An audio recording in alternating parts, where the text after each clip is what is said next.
Hello, imagine you're standing in front of a mirror. You're between 29 and 44 years old. You're smart, you worked hard, you did everything you were told, you studied, you tried, you built. And somewhere inside there is a quiet but sharp question. Why does it still feel wrong? It is neither a failure nor a tragedy, just something does not add up. You are not broken, but you are not free either. Today we are not going to talk about nostalgia, we are not going to talk about cassettes, street football or the early internet, or retro consoles. Today we uncover the psychology, the one that formed in you, unnoticed while you were growing up at the intersection of two worlds, the analog and the digital, while the world was changing faster than anyone could explain the rules. Because people born between 1980 and 1995 are not just millennials, they are the first generation that had to rewrite themselves on the go. And this left deep marks in thinking, in emotions, in relationships, in how you make decisions right now. 6 traits, 6 psychological patterns. And each of them is not a weakness, it is a code that can be deciphered. Everyone thinks that a generation is defined by the date of birth. Not true. A generation is defined by the psychological pressure a person experienced during the period of personality formation. The old belief sounds like this: millennials are spoiled. Eternally dissatisfied people who cannot grow up. This is a lie. A superficial, convenient, but a lie. The truth is that people born between 1980 and 1995 experienced something no generation before them had ever experienced.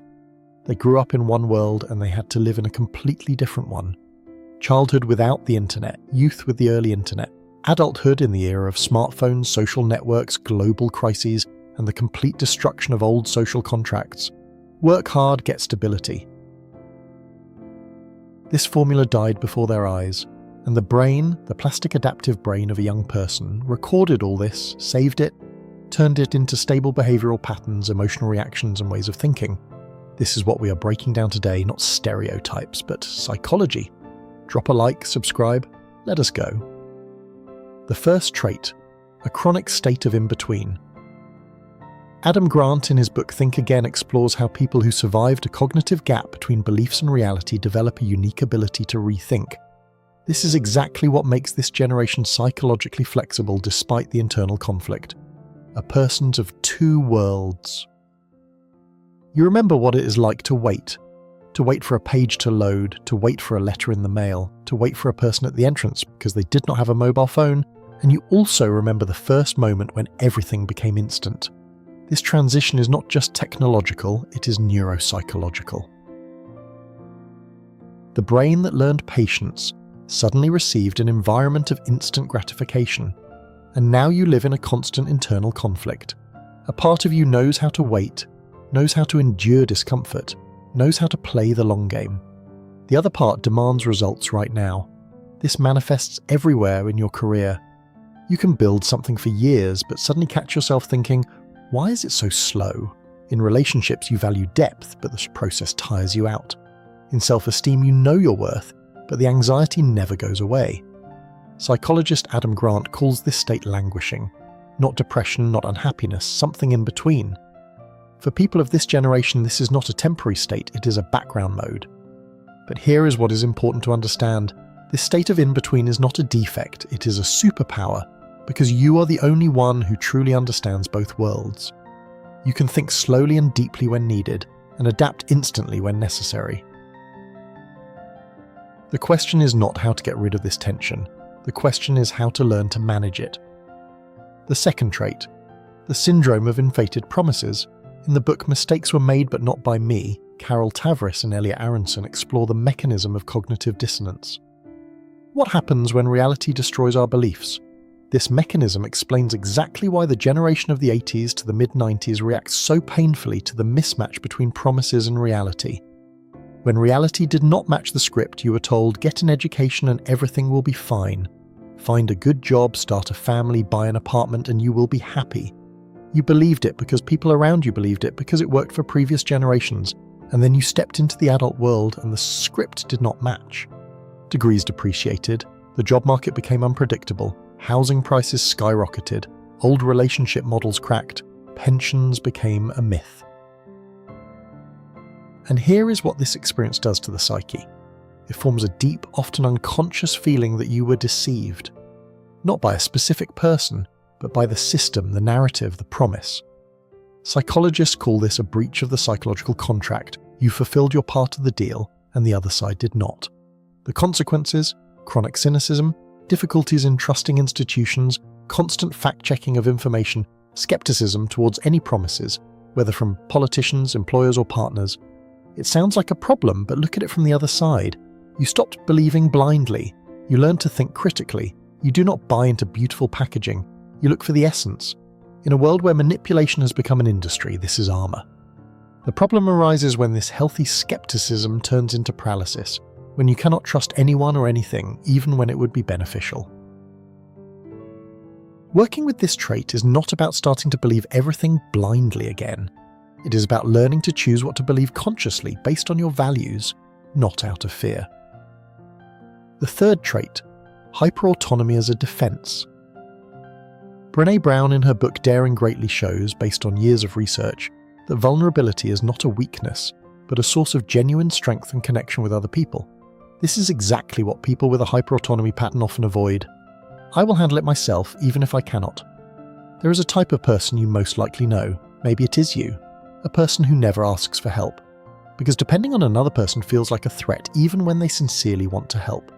This is a pattern that forms when you grow up in an era of change and realize that the only constant in a changing world is yourself. This generation grew up at a time when big security systems were collapsing: social, economic, family. The divorce rate reached historical highs right at the time when state guarantees were melting away. The brain made a conclusion: rely only on yourself. And this conclusion created incredibly strong, self-sufficient people. People who know how to solve problems, people who do not wait for a savior, people who find a way out where others see a dead end. But this strength has a dark side. Hyperautonomy isolates. It creates an invisible wall between you and your loved ones. Your partner wants to support you, but you have already decided everything yourself, and they feel left out. A friend offers help and something inside resists.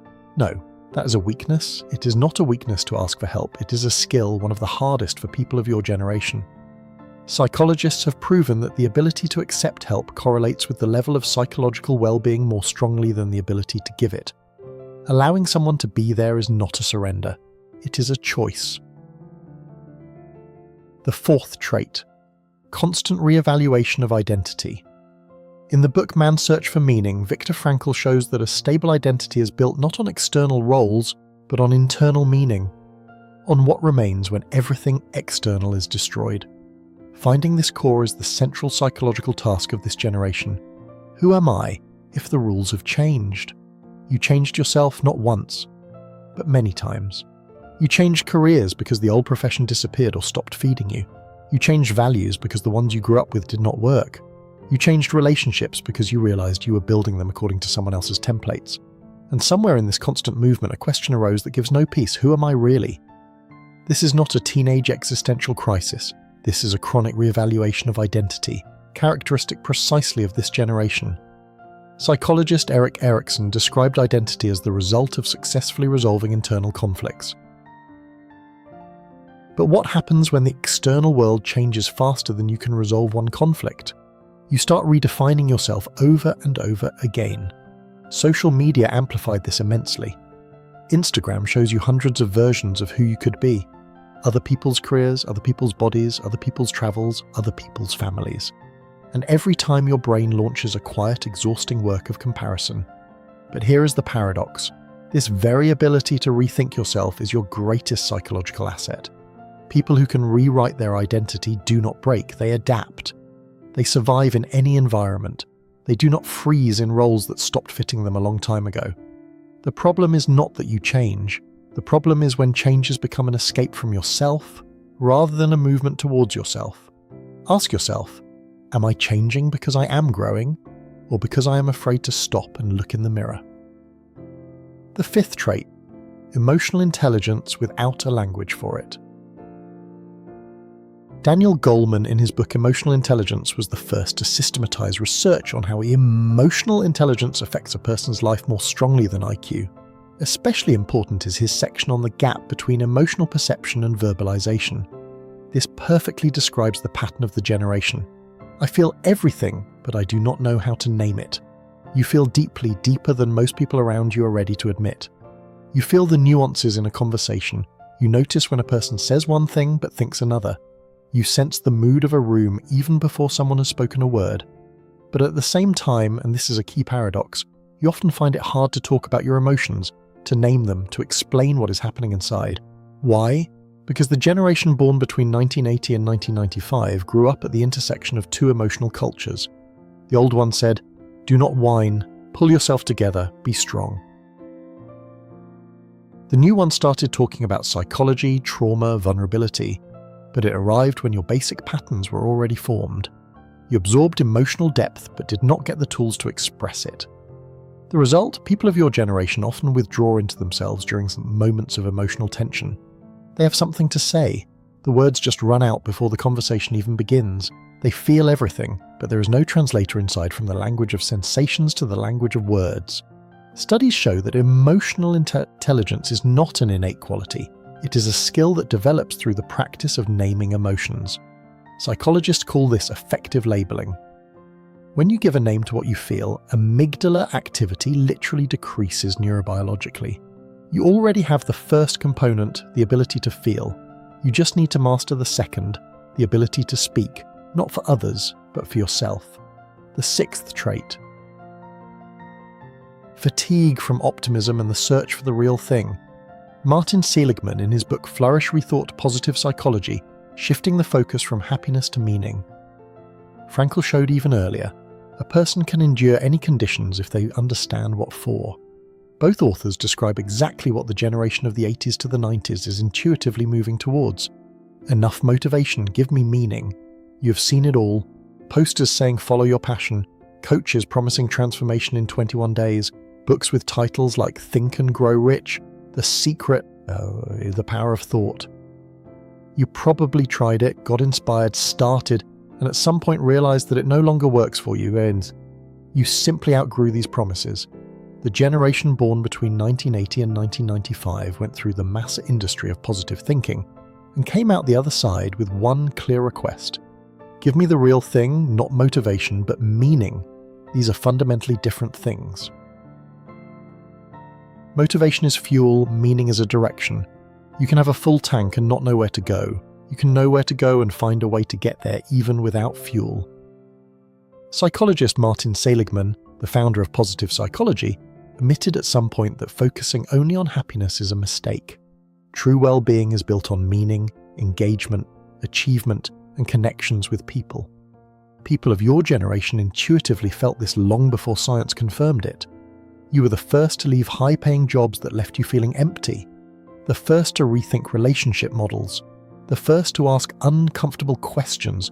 Why do I need this? What does this mean? Where is this going? This is not infantilism, it is psychological maturity. Fatigue from empty optimism is a symptom not of weakness, but of honesty with yourself. You have lived enough to understand that a shiny wrapper does not make the contents real, and this knowledge is one of the most valuable things you have. So one world taught you to wait, the other to act instantly. You have both skills. You were deceived by beautiful promises, and you learned to see right through beautiful wrappers. You carry everything yourself because you know you can, but you are starting to realize that you do not have to. You changed yourself so many times that now you know how to be flexible where others break. You feel deeply and are finally learning to talk about it. And you are tired of empty words because you want the real thing. This is not a list of problems. This is a portrait of a person who went through a real ordeal and came out with a psychology that you cannot buy or get as a gift. You were shaped by chaos. And that is exactly why you know how to find order where others see only panic. The last thing I want you to take away from this video is not a list of traits, not a diagnosis, not a label. I want you to walk away from here with one thought. What you considered your weakness was your adaptation. An adaptation is not the end of the story. It is the beginning of a choice.